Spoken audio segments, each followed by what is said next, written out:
My name is Tom Leimdorfer. I was born in Budapest.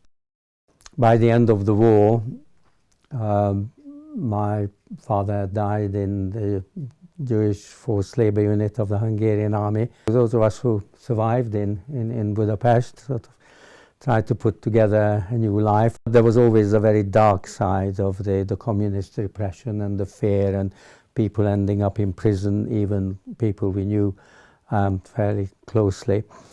The Hungarian Revolution, when it started in '56, actually came, oddly enough, at the time when things were getting a bit easier, but then the leadership tried to put a lid on it, and that's when the revolution started. On the day of the revolution, we first heard that it was banned and it was going ahead anyway, and by then we moved from one part, from the Buda part, to living quite near the Houses of Parliament. So I was there on the day of the revolution starting, although one didn't know it was a revolution. It was a big demonstration, so I was there at the Parliament Square. And then soon afterwards the fighting started, some of it very near our house, and some people were killed by the secret police forces, actually very near our house. The first phase of the revolution then seemed to be successful. The Russian troops were withdrawing, and then a few days later, much to everybody's horror, the new tank regiments came back on the 4th of November '56, and well, after one experience, when rather close experience with a Russian tank, and my mother and her very close friend, who was a widower, and their 2 children, we decided we would leave. So in the middle of the night, on the 8th and 9th of December 1956, we were led by this farm worker who knew the border. He knew where the wires had been cut, the Iron Curtain, where you could crawl under it. So that's how we got out. It was quite an adventure, and eventually were picked up by the Austrian border guards and taken to a refugee camp. I had an uncle who came before the war, and he got us a visa, so that's how we came to England. And it was all, well, a big adventure, but very mind-blowing and quite traumatic in many ways. But it took some while to realize that we left everything behind, all our possessions and all our friends and most of our family. It took some sort of weeks for that to sink in, and we stayed with my uncle's house and uncle's family. Then I had another a sad period, because my mother, who sort of bravely brought me up as a single parent, and having lost her parents and her husband, and then she died of cancer just a few months after that we came. Having family here was obviously very important. It was remarkably welcoming, strange in many ways. When we arrived at Heathrow, I was given a bright yellow jumper by some kind ladies of the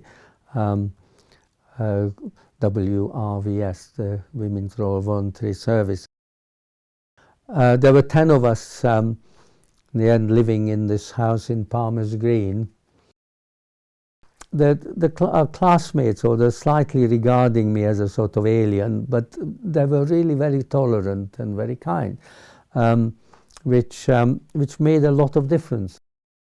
So there were 10 of us there in this house, and all very much sort of learning to be part of a new life, of suburban London life.